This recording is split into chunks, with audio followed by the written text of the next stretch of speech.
scenes may not be suitable for very young audiences. Parental guidance is recommended. Ang programang ito ay naglalabas ng sensitibong eksena at impormasyon.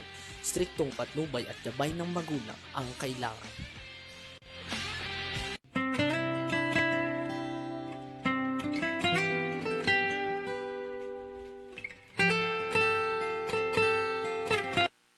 Okay, isang magandang araw po sa atin lahat mga kakampi. Ito na naman po ang ating kalinga sa OFWs. At nakong daming kaganapang nangyari ngayong araw na ito, RB. Sige, music ako. Okay, so ang makakasama natin dito, walang iba kundi ang ating kalinga sa OFW na ang aking idol, Miss Corazon Alma de Leon. Ma'am Cora, magandang araw po. Yes. Oo. Magandang araw. Okay ba audio ko? Opo, maganda. Tsaka pati yung ano mo, kuha mong ganyan, maganda. O, diba? Thank you. Exciting siguro ang ating episode ngayon dahil ikaw ang magbabalita at tatalakayin natin ang plus and minus ng any news. Yan, diba? oo. At malaking issue po ngayong araw na ito, ang pagkahuli, di umano, ha? Kasi ayok mo sabi na siguro ang tawag doon, pagka-pick up. Kasi hindi naman natin alam kung kukulong naman. Hindi natin pwede ipakita kasi. Okay, so ang pagka-pick up ng maayos naman po ang pagkuha sa ating Pangulo, dating Pangulo, no? At medyo, parang invitation lang, Ma'am Cora, diba? Ngayon, nandun na siya sa ano mismo, Villamor. Doon siya dinala. Okay. Pero ang isang problema, maraming humahabol tulad ni Senator Go, tsaka ibang mga partner niya. At even nakita ko rin kanina, kahit Bello, humahabol din dahil ang sinasabi nila, 80 years, sabi nga ni Senator Bongo, 80 years old na yun, so kailangan niya talaga ng kalinga ng isang doktor. Yeah. Pero even Ma'am Cora, even yung mga ambulansya, yung mga doktor galing sa Cardinal Santos Hospital ay hindi din nakapasok, sa gate lang talaga sila. Hindi sila pinapasok. Ma'am Cora, sige po. Oo. Well, unang-una, kapag for health reasons, definitely dapat dalhin sa ospital o kaya dalhin sa facility. Pero kung hindi siya may sasakay sa ambulansya para doon, human rights na rin na violation. Maaaring gano'n ang sabihin ng mga kalaban. At the same time, nakikita ko, yung ginawa niya ng 6 years, parang pinagdurusahan ngayon. Kasi sino ba ng mga nireklamo? Siyempre yung mga namatay. Yung mga hindi nag-prosper ang buhay dahil sabi nga niya, droga, pero wala naman siyang karapatan na ipapatay. At siya naman nagkukwento na talagang pinatay at balitang-balita, pinapapatay. So para sa akin, hustisya na magsasabi kung anong karapat-dapat. Ako ayoko magsabi na mali siya o mali ang paghuli sa kanya. Kailangan, ano ba ang datos, bakit siya hinuli? Anong kadahilanan? Kasi nakalabas nga siya ng bansa Okay. So, Ma'am Cora, ang sinasabi nga lang natin dito, well, taking care of naman daw yata siya. Kaya may doktor naman din sa Villamor, di ba? May mga doktor niya. Siguro, handang-handa talaga, no? Handang-handa na talaga sila sa lahat ng mga ganitong klase. Pero kaya nga parang surprise. Surprise May mga nanonood sa atin sa Saudi Arabia. So, Ma'am Cora, ang sinasabi, kanina tinanong din at in-interview din si dating Senator Trillanes. Sabi niya, talagang, ano mangyayari after? Idadalin daw yan sa The Hague, sabi, ni Trillanes, no? Ma'am Cora, nakaano ka na ba ng ganito sa atin dito? Parang, ngayon ko lang ako nakaisip ng ganito. Ang alam ko dyan, yung mga, sa ibang bansa, yung merong Amerikano na nahuli sa Russia, na nakulong. Hindi ko naman tatanda ng mga pangalan, pero kahit anong bansa, kung merong pagkukulang sa bansa na yon, pwedeng pahuli kahit na saan lugar. Kasi kaya nga, you are not safe Kaya kung pwede, kung safe ka sa bayan mo, maiwan ka na lang sa bayan mo. Kasi walang garantisado. Kasi I think kaya lumabas siya nagpunta sa Hong Kong silang magama. Siguro may kausap ng mga inchik doon. Pero hindi na sila naprotektahan nung umina dito sa Pilipinas. Mukhang doon sa, dapat nga ata sa Hong Kong. Pero parang medyo, hindi malinaw Nakaalis yung kwento. na. Hindi malinaw, pero parang, basta, hindi malinaw yung kwento doon. Kaya At dito saka na wala, lang. wala siyang protection sa China, sa Hong Kong. Kasi ang Hong Kong may-ari China. Wala siyang protection. So mas may protection siya pagdating dito, katulad nun. Ando na si Senator Bongo at saka yung mga kaalyado niya. Na siyempre, nag-i-strategize paano huwag hulihin o paano maging maayos ang paghuli sa kanya, pag-imbestiga. Kasi ang Mahusay. hinahanap sa kanya, investigasyon eh. Ma-imbestiga. Yon. At balikan lang natin ang ating mga usapin dito. Ang ICC po ay pang-international na hukuman ng krimen. Criminal Court. Criminal Court. Isang pandaigdigang hukuman na nakabase sa The Hague, Netherlands. Ito ay may tungkuling litisin ang mga individual na may kagagawan ng mga seryosong krimen tulad ng genocide, crimes against humanity, war crimes, at crimes of aggression. Yung sa atin, Ma'am Cora, ay sinasabi crimes against Crimes. humanity. Humanity, yes. Ano ba At yun? kitang-kita mo naman kasi yung mga, ang nagrereklamo dyan, mga magulang na Nung mga namatay. pinatay. Sa yun. Kasi without a doubt, may kaso, droga, etc. Pero yung pagpatay ay hindi makatarungan. Kaya kailangan linangin bakit naging lumaban ba? Kasi kung lumaban, pwede mo sabihin na pinatay dahil lumalaban, baka mamatay yung pulis. Kaya may mga ramifications na ako bilang isang social worker, siyempre ang damdamin ko para sa mga magulang na nag-suffer dahil namatay ang mga anak bilang isang social worker, no? And I think as a public administrator also, na humawak ng poder, titingnan mo ano nakalagay sa batas. Kaya kailangan alam natin ang batas. At sa magitan mo din dito sa ating programa, kung sila ay mga OFW, dapat malaman nila ano ba ang batas para sa OFW.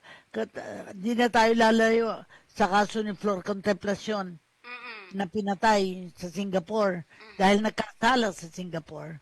Pilipino yung, sana masabi natin, binalik sana sa Pilipinas. Hindi, doon nagkasala eh. Katulad nung Diba? ginawa kay di ba? Yung isang sa Indonesia nang galing, di ba? Yes. Oo. Dinala dito. Dinala dito. Oo. So nga nakakulong pa rin siya hanggang ngayon. Merong isang social worker na pinatay doon ng Sa Malaysia? isang meron ko Malaysian. Sa oo. Malaysia, oo.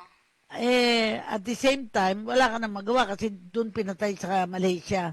Inuwi na lang dito, patay na. Yun, oo nga. Ay, nabalitaan ko rin yan. Pero ito mga update sa kaso ni Duterte sa ICC. Noong 2018, Ma'am Cora, iniurong ng Pilipinas ang pagiging miyembro nito sa ICC matapos sinimulan ng hukuman ng preliminary examination sa war on drugs. Yan, di ba? Noong 2021... Alam mo, maliwanag. Bakit Umalis. nag-resign, umalis sa ICC? Sapagkat kung i-govern sila ng ICC, walang lusot. Kaya sinasabing, hindi naman kami member ng ICC. Well, tingnan natin kasi pwede mo ba sabihin na ikaw ang magsasabi lang na hindi na kami member, samantalang sinasakop ka. Ayun, oo. Tapos noong 2021, nagpatuloy yung investigasyon ng ICC sa mga allegation ng crimes against humanity laban kay Duterte at iba pang opisyal. Naku, may mga opisyal pa palang kasama dito, Ma'am Cora. Yes. Hindi naman niya pwedeng gawing mag-isa yun eh. Kumbaga siya ang namumuno, siya ang nag-o-order. Ngayon, kung siya ang nag-o-order, ako, feeling ko, kung mayroon akong boss at tinutusan ako, yung gagawin ko na mali, kasama ako sa boss ko. Gano'n ang So, mangyayari. ibig sabihin, may mga kasama pa to, kumbaga. Yes, Ay, correct. naku. Okay, nung 2023 naman, tinanggihan daw ng ICC. Ito sinasabi, tinanggihan ng ICC ang apila ng gobyerno ng Pilipinas na itigil ang investigasyon kaya tuloy ang pagkakalap ng ebidensya. Correct, because ang ICC, ang Philippines, hindi naman ang ICC under the Philippines. Kaya, Ang Philippines under the ICC. Ngayon, kung ayaw natin sumali, dahil sabi natin, hindi tayo naniniwala sa ginagawa ng ICC, hindi pwede tayong basta tumiwalag. Ayun. Kasi may international, kaya nga ang tawag dyan international eh. Parang ako, natatandaan ko, miyembro ako ng International Civil Service Commission sa United Nations. Pag may pinag-uusapan na pagsasamantala ng mga gobyerno against civil servants, hinihir, pinapakinggan ng International Civil Service Commission kung nakukulang ang civil service ng pamahalaan na identify. At sabi ko, awa ng Diyos, sa Pilipinas wala namang naging issue ganun.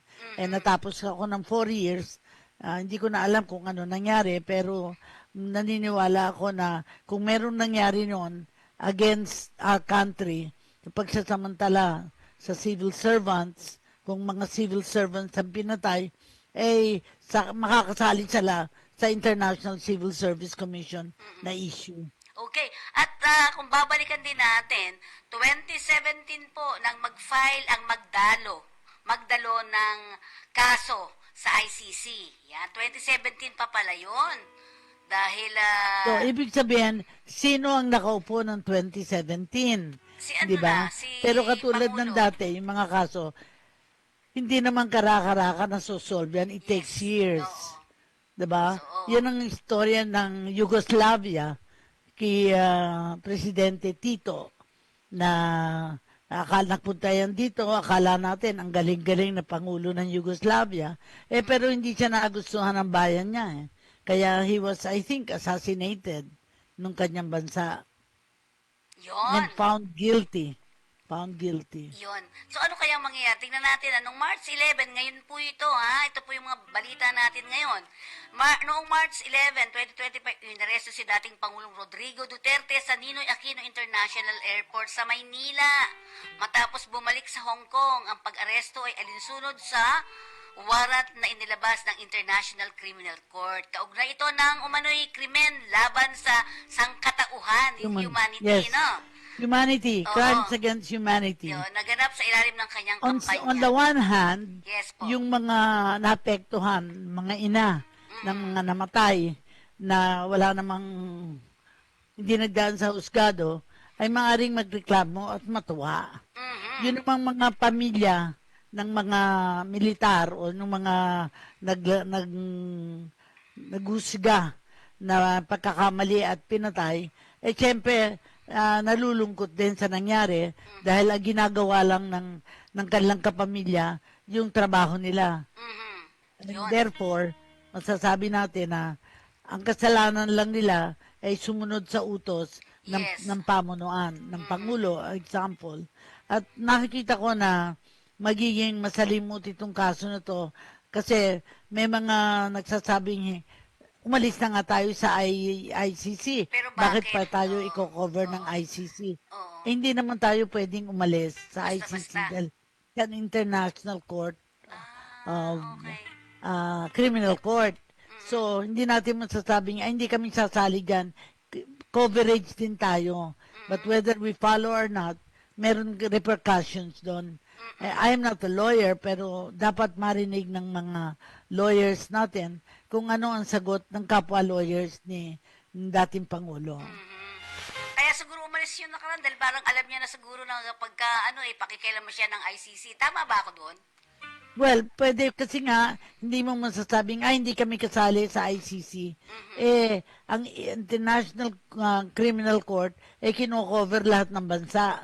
Kahit ayaw natin, kung nagkamali tayo, kasama tayo sa mapiperwisyo. Perwisyo ang tawag kung ganun. Okay, sa balita natin ngayon ay sa inulat sa mabuting kalagayan naman ng dating Pangulo. Yan, nasa mahusay pong kalagayan, kaya don't you worry. Kasi marami rin doktor na titingin sa kanya doon sa loob. Di ba, ma'am? Pero dahil matanda na siya, mahina na siya, pwede yung pressure or tension na pinagdadaanan niya, makaapekto sa health niya.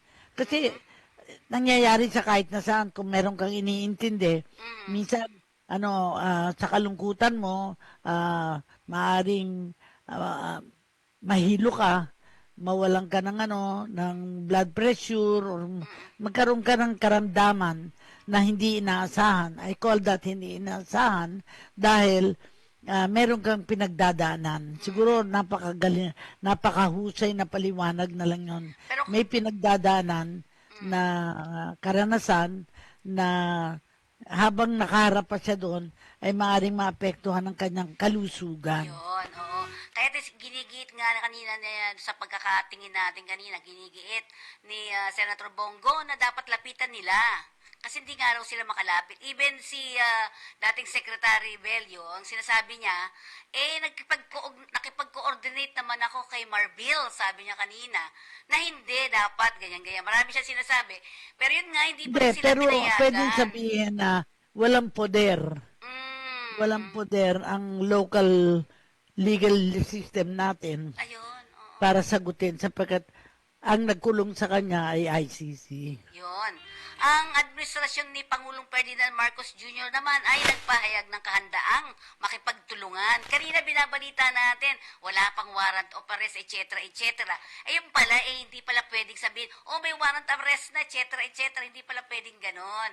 Parang kumbaga, lihim talaga. Kumbaga, parang, ang tawag doon, Ma'am Cora, yung hindi talaga inilahad sa media, Oo. na meron na Hindi. pala. Kasi paano mo mahuli kung i-announce mo? Ayun. Siyempre mahuli mo lang kapag alam mo yung alam mo ang lakad, alam mo yung ang pinupuntahan para doon mo huhulihin. Para bang nagre-refuge o kumbaga nagtatago. Ang niya is that umalis siya, napunta siya sa Hong Kong, akala niya magandang balita kasi siyempre nakatrabas kwentas niya mga inchik siguro kasi Ayun. Hong Kong yun eh. Mm-mm. Ngayon nung bumalik, baka may nag-warning sa kanya, bumalik ka na at delikado. Kaso, kahit na bumalik na, sa Pilipinas naman siya na Mm-mm. nahuli. Ayun. Okay. So, ibig sabihin naman dito, inaresto si dating Pangulong Rodrigo Duterte sa Ninoy, ulitin lang natin, sa Ninoy Aquino International Airport sa Maynila. Ito ay alinsunod sa inilabas ng ICC na umano'y krimen laban sa sangkatauhan na naganap sa ilalim ng kanyang kampanya laban sa droga. Crimes against humanity. Yes, ang ma'am. ini-issue Ma'am sa kanya. Cora, ang sabi naman kasi ni Pangulong Duterte dati, wala kayong pakialam kasi lugar ko to eh. Ako ang dapat kasi siya yung tatay nga naman ng bansa natin noong mga panahon na yon. Ano masabi mo ron, Ma'am Cora? Kung ikaw ba ay tatay, papatayin mo ba ang mga anak mo? Ayun. Hindi ba dapat kakastiguhin mo? Kung maaari, ikulong mo. Walang problema doon. Nagpatayo nga sila ng isang malaking lugar sa Nueva Ecija para yung mga may problema na mga drug addiction ay ilalagay. Pero hindi na realistic kasi napakalayo at baka pumuga pa yung mga tao.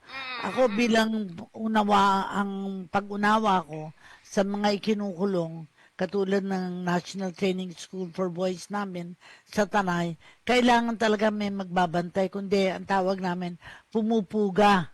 Ang puga ay Tumutakas, parang patakas. ganun. Oo. Sapagkat nalulungkot naman sila sa kulungan.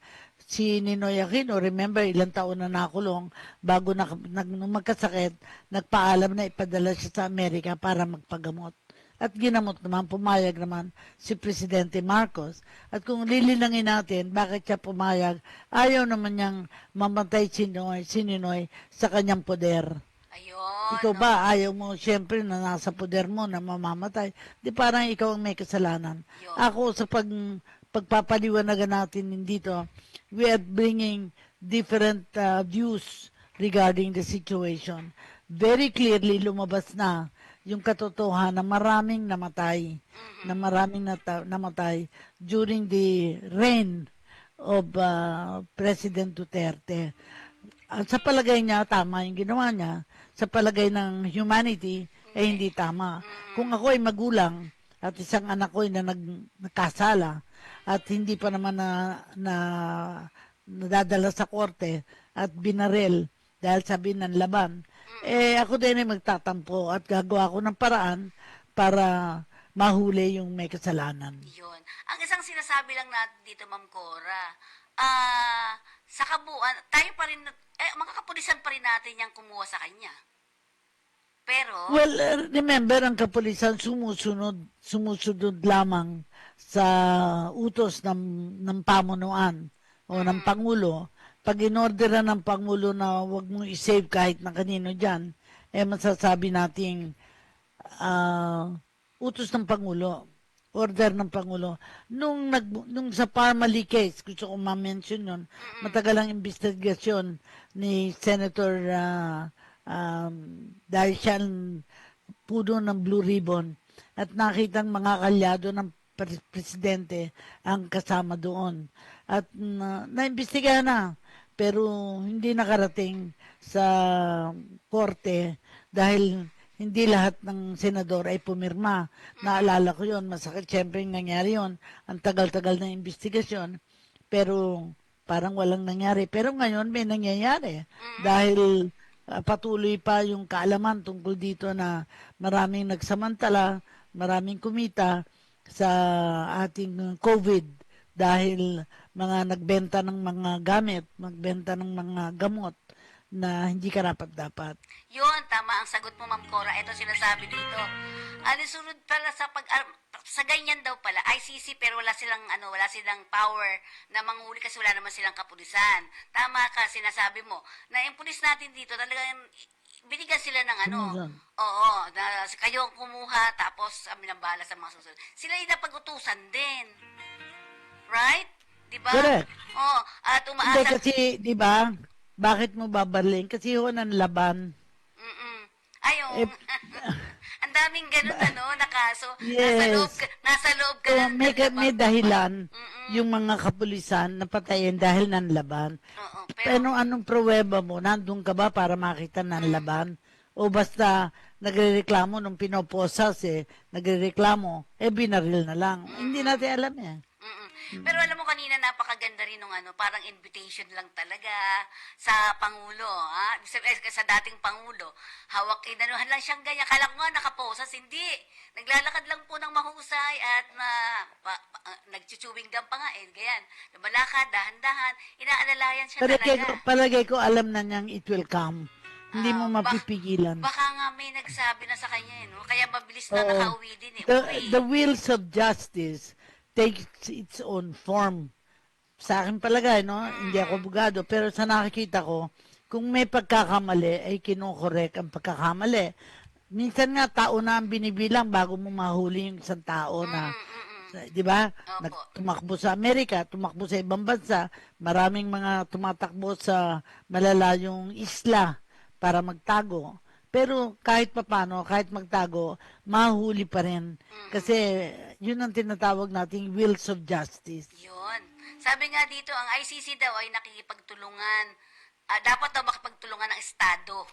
So, ang pero PNP nga yun. hindi ka nga paano ka makipagtulungan? Dahil tumiwalag ka. Yun nga. Yun ang sinasabi. Tumiwalag ka, ayaw mong sumali sa ginagawa ng ICC. Pero ang ICC ay international organization.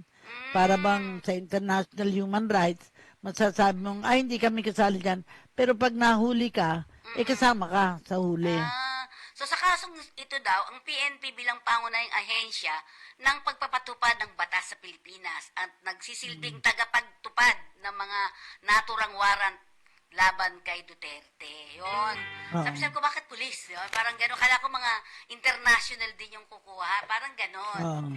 Yes. So, may pero tayo, dahil hindi naman tayo knowledgeable sa mga ganyan, naantay natin sino magsasalta na may poder na magsalita para dito. Yes. Tatanungin, meron tayong Secretary of Justice, meron tayong Supreme Court, meron tayong mga bata, yung kahit na yung hindi na ngayong nakaupo na Supreme Court, pwede natin tanungin kung ano sa palagay na, kasi lahat siyempre may opinion tungkol dyan Ako nga bilang social worker, iniisip ko yung kalagayan ng mga taong namatay na hindi karapat-dapat. Iniisip ko yung mga magulang ng mga batang iyon na hindi pa dapat mamatay dahil may buhay pang dapat tahakin. Pero hindi kinitlan sila ng buhay dahil sa paniniwalang meron silang ginawang kamalian na hindi pa naman nahuhusgahan. Yung paghuhusga is a decision na ginagawa ng ating mga korte after some investigation. Yun. Ma'am Cora, kanina ang balita ko pa lang ay wala pa. Sa balita ko kanina umaga, Yes. sabi ko wala pang warrant of sa binabasa kong balita. Wala para warrant of arrest, etc. Lahat ay puro wala, hindi. Kasi Gulat ako, yung wala ma'am. pang, sa oras ng panahon na yon, wala pang warrant because inaayos pa bago ipadala para makitang may dahilan bakit hinuli. Ngayon, kung sasabihin wala pang dahilan, baka ngayon may dahilan na. Tsaka siguro Natin talaga alam. inilihim nga siguro talaga. Parang napaka-grabing ibang klase. So, Ma'am Cora, ang ano natin ngayon, ito sinabi, Ma'am Cora, ito ha, sulat lang naman sa atin to, sa tanong. Ma'am Cora, kung natatandaan mo yung nangyari kay, yung ano, ang sinasabi niya, itong nangyari daw dun sa dating senator. Ayan, sabihin ko sino, kung kilala mo siguro yun. Taga-Olonga po, ayaw pang magsabi ng taga-Olonga po. Ano po nangyari daw doon? Ano nang nangyari after? I don't know kasi hindi ko alam kung ano nangyari. Pero sinusubaybayan natin. Kaya mahalaga nga ang periodiko para malaman natin ano yung mga pangyayari. Kasi kapag hindi sinulat ng mga reporter kung ano yung mga pangyayari, wala naman tayong mababasa. Ayun. Kaya kailangan natin ng dyaryo Sige. para malaman. Of Ma'am course, Cora, there's two Senator sides. Dick Gordon daw. O, yan na, sinabi Oh. niya na. Kumusta na daw po ang ating dating Senator Dick Gordon? Well, he is a man of honor at siya ngayon ay siya ngayon ay namumuno sa Philippine Red Cross bilang pangulo, no? Actually, chairman and CEO, Chief Executive Officer.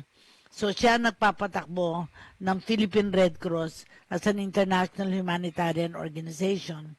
Nakikita ko na sumusunod siya sa batas ng International Federation of Red Cross and Red Crescent Societies at kinikilala siya sa buong daigdig para tugunan ang pangangailangan ng mga disadvantaged groups na nangangailangan ng tulong to Red Cross. Sa aking palagay ay kayang-kaya niyang tugunan ang pangangailangan ng Philippine Red Cross. Ngunit kayang-kaya din naman niya na mamuno sa ating bansa sa iba-ibang larangan. Remember, naging mayor yan, naging chairman ng Subic, naging chairman ng head ng Department of Tourism. At in addition to that, of course, ay naging senador for quite a number of terms.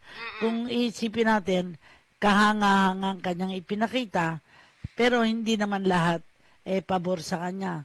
Lalo na yung mga inimbestigahan, syempre magagalit. At ang unang mahalagang alitan ay kay Pangulong Duterte Yan, na nagpakita naman ang Pangulong Duterte na meron siyang sariling paniniwala na kontraryo sa paniniwalang isang humanitarian na tao na katulad ni Senator Gordon.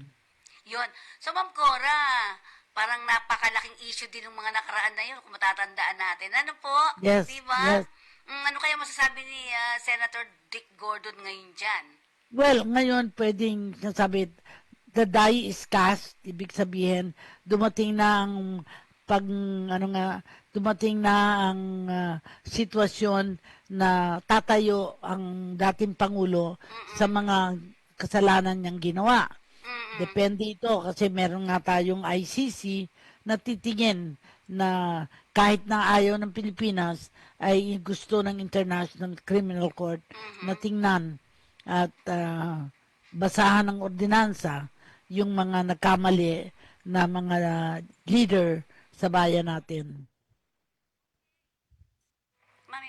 Okay, at sinasabi nga, ang pag-aresto raw kay Duterte, isang mahalagang pangyayari sa kasaysayan ng Pilipinas na nagpakita ng bisa ng pandaigdigang batas at ng pakipagtulungan ng mga bansa sa pagpapanagot ng mga pinaghihinalaang lumabag sa karapatang pantao. Yan. Para yan po, Ma'am Cora, anong masabi mo dyan? Well, Ang masasabi ko tingnan natin kung ano ang sa mga darating na araw, kung ano ang mangyayari.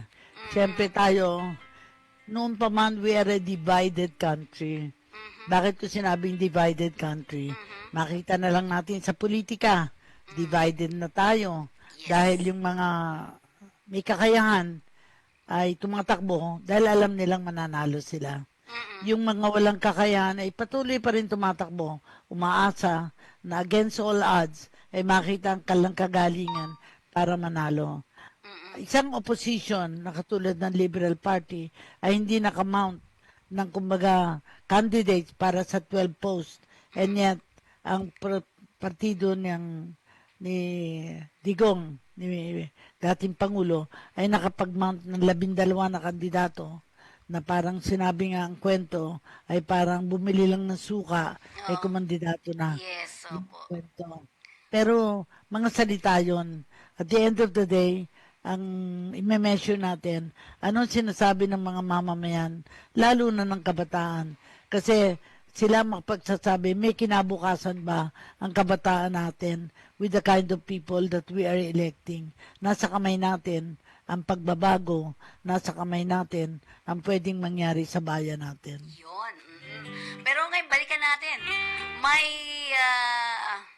aftermath o parang may ano to Ma'am Cora, sa pagkakahuli ni dating Pangulong Duterte, may konti kang makita na ano di ba? After effect, kumbaga.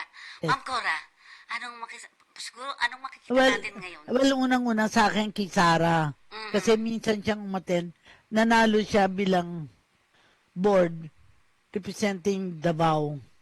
At umaten siya sa aming board meeting. Sa Red Cross yun. Sa Red Cross. Hindi niya nagustuhan ng board meeting. At sa feeling niya, waste of time ang Philippine Red. Hindi ko siya ginajudge doon. Pero ang sabi niya, kung siya ililipad, magkaka-meeting, ay hindi niya gagawin yon. At talaga nag-resign siya to become, ayaw niyang maging board ng national ng Red Cross. Okay. Ang isang tao na hindi naniniwala sa isang humanitarian organization like Philippine Red Cross ay para sa akin hindi karapat-dapat na mamuno miski sa bansa natin. So, yun yung isa. Ma'am Cora, ano pa yung nakita natin sa mga tao, lalo na yung mga taga-subaybay? Well, remember ang ginawa niya na sinupalpalan niya yung isang pulis, sinampal niya o sinuntok niya. Ano ba yon? Karapatan ba yon ng isang namumuno? Isang civil servant. Wala kang karapatan na suplahin ang isang nagtatrabaho sa gobyerno at isang hindi na pa naman alam natin kung may kasalanan siya, pero ginawa naghudyat na siya na siya ang may power para saktan ng kahit na sino. Ayun, oo nga. Napakita na niya yun. Oo, yung pakainin ka ng ano yun, Ma'am Cora? Pakainin ka ng papel, dahil nahuli kang nagnakaw kuno. Oo, nagnakaw ka, pero may karapatang mga pakainin ng maraming papel. Palunok sa'yo, Ma'am Cora, no? Di ba? Yung mga ganong klase. Well, sa kanya, walang kaso yun sapagkat siya ay may poder, siya ay may power, pero alam natin na power corrupts and power corrupts absolutely. Yun ang alam natin, natutunan natin. At kapag ang isang tao na sa opisina natin ay nagsasamantalang ng kanyang poder, bakit tayo maiiwan? Ipaglaban natin ang ating karapatan o kaya kung di mo na maisikmura, umalis ka na lang. Sa aking palagay, mas makatarungan yung hindi ka mananakit katulad ng ginawa sa'yo. Mananakit. So, Ma'am Cora, ito daw yung sunod-sunod na mangyayari pagkatapos mahuli. Una, ililipat sa ICC custody. Matapos na arestuhin ito, inaasahang ililipat si Duterte sa kustodiya ng ICC sa The Hague. Dadalhin siya doon sa Netherlands. Ang paglipat na ito ay isasagawa sa pakipagtulungan ng pamahalaan ng Pilipinas at ng ICC. So, dadalhin siya doon. Kaya pa kaya niya? Of course, meron tayong Department of Foreign Affairs na makipag-unayan. Kung ito ay makatarungan mga issues siya ng katarungan. May sense of justice ba yung gagawin na, yung gagawin lang naman, iimbestigahan pa eh. Oo nga, hindi pa naman Kaya lang, nakakagad. kaya nga 'di ba umalis sa ICC dahil ayaw pa imbestiga. Mm-mm. Yun ang issue doon ay pa-imbestiga. Kung di tayo umalis sa ICC, walang problema ang pag-imbestiga. Ngayon, kahit na hindi tayo pumapayag, may karapatan ng ICC, kahit hindi tayo miyembro, coverage tayo ng International Court of Justice. Pag Yun. may nakitang pagkakamali, pag may nakitang hindi karapat-dapat. Madaling, of course, ako, pwedeng sabihin ano naman nalalaman ni Ma'am Cora de Leon? Ang nalalaman ko lang, yung aking napag-aralan, yung aking nalaman abroad, yung mga bansang, yung bansa katulad ng Yugoslavia, alam ko, maraming namatay na mga nakatira doon nung yung Yugoslavian president, si Presidente Tito, nakapunta na sa Pilipinas yun, ay naging nasakdal. I guess the word is nasakdal. At dahil dito ay siya ay pinatay. Pinatay sa bansa niya. Hindi sa bansang iba, ha? Sa bansa niya. Sa kanyang crimes against humanity. Crimes against humanity. Okay, ang susunod daw, pag second stage daw, paglilitis, tama ka Ma'am Cora, paglilitis sa harap ng ICC. So pagdating niya sa Dihig, haharap si Duterte sa paglilitis na sa harap ng ICC. Ang proseso ng paglilitis ay kinabibilangan ng, tama ka ran, pre-trial phase. Tapos trial phase. So matagal-tagal pa rin. And then judgment and sentence, pagsasentence sa kanya. Yun. Ngayon, the fact na nakakulong siya ngayon, meron siyang parang control sa movement niya. Okay. At ito'y inaalaw ng tayo, parang inaalaw natin ng bansa. Kung sabi ni Pangulong Marcos, natutulong sila sa paglinaw ng kaso. Hindi natin alam kung anong kanyang gagawin. Because alam ko, may panel of lawyers na, si Bello nga, dumating na para tumulong. At maraming lawyers naman na, kasi lawyer din naman si Digong. Baka mahusay na pagpapatakbo ng kanyang kaso ang gawin. Pero yung iba hindi naman abogado. Ang alam ko si Bongo hindi abogado. Humanitarian siya. Alam ko yung naging happy ng PNP ay abogado. Baka siya ay makatulong. Baka. Oo. Pero Ma'am Cora, siguro sa pagkakahuli ni dating Pangulong Duterte, ay sa tingin mo ba, sa tingin mo ba ay magkakaroon ng epekto yan dito sa Pilipinas?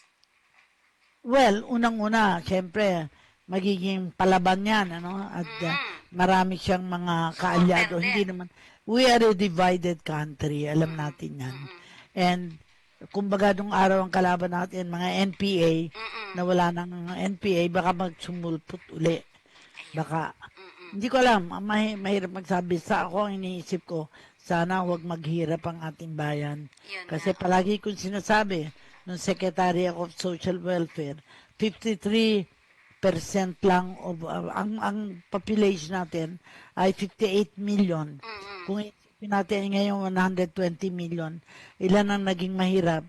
Bali 70%. 2 million plus 20 tsaka 60 million ang nadagdag sa kahirapan. Yun, So mas maraming mahirap. Mas maraming mahirap. Pero ang sinasabi nga natin, gaano kabilis ang ang tawag nito, yung trial na ito? Kasi sa atin, alam naman natin, ang trial napakatagal. Dito sa atin sa Pilipinas. Well, Doon it kaya, can take, we don't know. It can take years, it can take months, it can take years. Pero depende sa mga lawyers. Naisip ko nga, namatay na si Rene Sagisag, isang abogadong, batikang abogado, na talagang human rights lawyer din yan. Marami nang nauna sa kanila na mga namatay na umaasa tayo na may bibigyan ng sa isang democracy ay mabibigyan ng kasiyahan ang mga taong naapektuhan. Yon. Sa tanong ko sa'yo kanina, gaano katagal?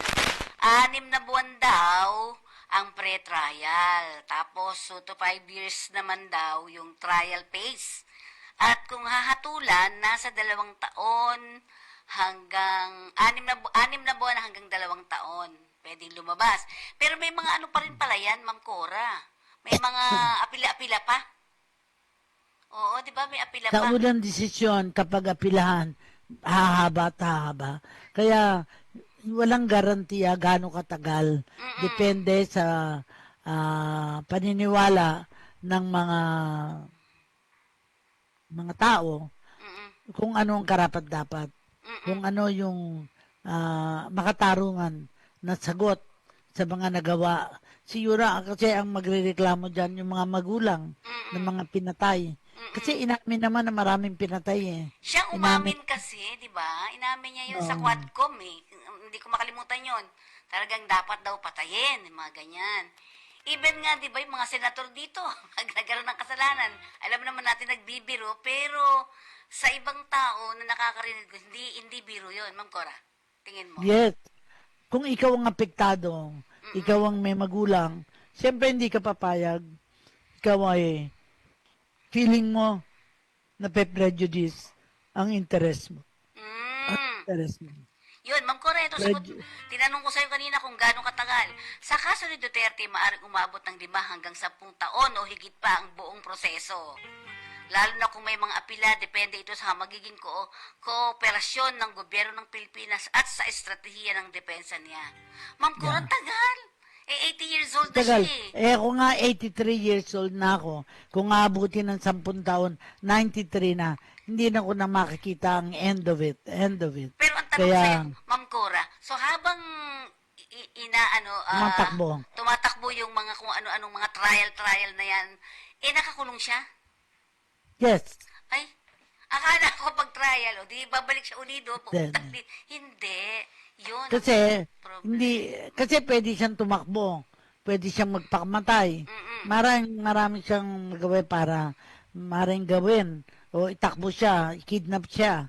Ay, maraming pwedeng isipin na pwedeng gawin. Pero sa atin, ang lugar natin ay humanitarian tayo. Sana wag siyang mamatay habang may kaso. Sana, marami tayong sana na gusto. Sapagkat kung siya man kamali, pananagutan niya yun. Hindi na natin pananagutan yun. Kaya sa aking palagay, ay sana maayos yung mga kanyang abogado, ang kanyang depensa, para mabuhay pa siya na naayon sa kagustuhan niya. Mayroong mga sample dito, Ma'am Cora, sabi niya. Kung sample, halimbawa daw si Jean-Pierre Bemba, doktor sa Congo, inabot daw ng 10 taon. Samantalang sa Ivory Coast na si Laurent Gbagbo, tumagal ng 8 taon. Sa Bosco Natanga, doktor ng Congo rin to, umabot ng 7 taon bago siya nahatulan. Yun. Pero so may mga historical antecedents ang tawag natin doon na nagpapatunay na talagang nangyayari ang taon ang binibilang. So ibig sabihin, Ma'am Cora, hindi na yung makakabalik dito sa Pilipinas? Hindi, nasa Pilipinas, hindi ko alam. Hindi ko alam. Deheg, di ba? Kung dinala na siya doon, anong mangyayari? Baka ipadala sa isang isla na doon dinadala yung mga nakakulong. Remember, sa mga nakakulong nilagay sa Guantanamo. Oo. Guantanamo. Oo, kanta yun eh, di ba? Pero ibig sabihin, hindi pa naman ay, teka muna, dito na akong bigla. So pagkakahuli nito, meron na talagang pruweba na siya ay kasalanan. So, kahit na... Kaya yan ang kanyang crimes against humanity. Yes, so medyo ano nga yun, no? Medyo matindi. Kasi hindi lang naman isang tao ang pinatay mo. At kung sasabihin, hindi naman siya ang pumatay, pero siya nag-utos na patay na. Okay. Yun ang pagkakaalam ko. Pwede ko, baka nga kasuhan ako for saying like that. But yun ang pagkakaalam. sa mga Oo. nangyayari sa ating Ito bayan. pong usapan namin ay para sa amin dalawa lang po yan at tinitingnan din natin kung paano yung pacing. Kasi, first time natin to, Ma'am Cora. Meron ba tayong iba na nagkaroon ng ganito? Dito sa Pilipinas, Ma'am Cora? Wala akong natatandaan Oo nga pa lang po eh. sa ibang bansa. Sa ibang Oo. bansa. Kaya nga, pero parang ako, siyempre, nagulat din ako. Hindi ko alam kung paano yung mangyayari ngayon dyan, di ba? So, ibig Kaya sabihin nga, nga, we have to watch. We have to watch. Manood tayo ng proceedings para maunawaan natin. dapat. Kasi dito maglalabasan yung pinakamagagaling na abogado natin. Pinakamagagaling na hustisya na nagpapatakbo ng ating hustisya. Ako, kagad-kagad magtatanong ako kay retired Chief Justice Hilarion Davide Jr. Yes, ma'am. para ano mangyayari sa ganito. Oo, dapat Pwede- malaman natin. Yeah? Magtatanong din ako sa kay retired Chief Justice Teresita de Castro. Marami pang mga kilala natin na gusto nating marinig. Ano kaya ang opinion ni Attorney Claire Castro? Kasi palagi siya Oo. nagsasalita. Pero kanina, sa nabasa ko, inassure niya yung publiko na wala pa talaga, wala pang dumating na ano daw, na parang, Army, pakinggan, Kaso, kaso. O yung ngayon sabihin yung ano, no? Pero bigla, yun at nga. that time, hindi pa nahuhuli. Ah, Pero ngayong nahuli na, we wait and see tayo. oo. Kasi we cannot judge. Kailangan wait and see kung ano ang magiging... Kasi alam ko si Gadon nag-file ng case against somebody. Hindi ko alam. Pero no, kaya nga ako palagi akong nakatutok sa television kung ano ang latest news. Kasi hindi ko naman, wala naman akong dyaryo para makita yung update. Pero sa TV, ang mga balita, mababasa na natin. In fact, pagkatapos ng programa natin, ay Manonood ka na magsisimula na akong mag-monitor sa radyo at may program ako ng 5 to 6 para sa bago ang lahat mamamayan muna. Maaaring yun ay pag-usapan na rin. Okay. So, Ma'am Cora, maraming salamat. Sa Yes, ating- walang anuman. Oo. Ma'am Cora, At ang sinasabi ko lang ngayon ay bigyan natin naman ng message ang ating mga kababayan, lalo na yung mga supporter o yung mga hindi supporter, mga ganon. Parang gusto lang natin kasi maging maayos, malinis ang ano. Kasi may nagsasabi baka walang eleksyon. wag maging mapusok Yes. sa problemang ito. Kailangan maunawaan natin ano ba yung mga kailangan maunawaan para bakit ba hinuli, bakit ba kinukulong, bakit ba anong mangyayari, yung mga bakit ba kailangan malaman natin para magkaroon tayo ng kaalaman. Kasi kung wala na tayong kaalaman, kawawa naman tayo dahil parang nakalagay lang tayo sa alanganin. Wala tayong alam. At syempre, huwag tayong gumawa ng aksyon na hindi maganda. Tayo po rin na magsasuffer, di ba? Tingnan lang natin. Kasi baka ang isipin na iba, mag-rally tayo para labanan natin to. Wala akong maluluto sa mga rally ngayon.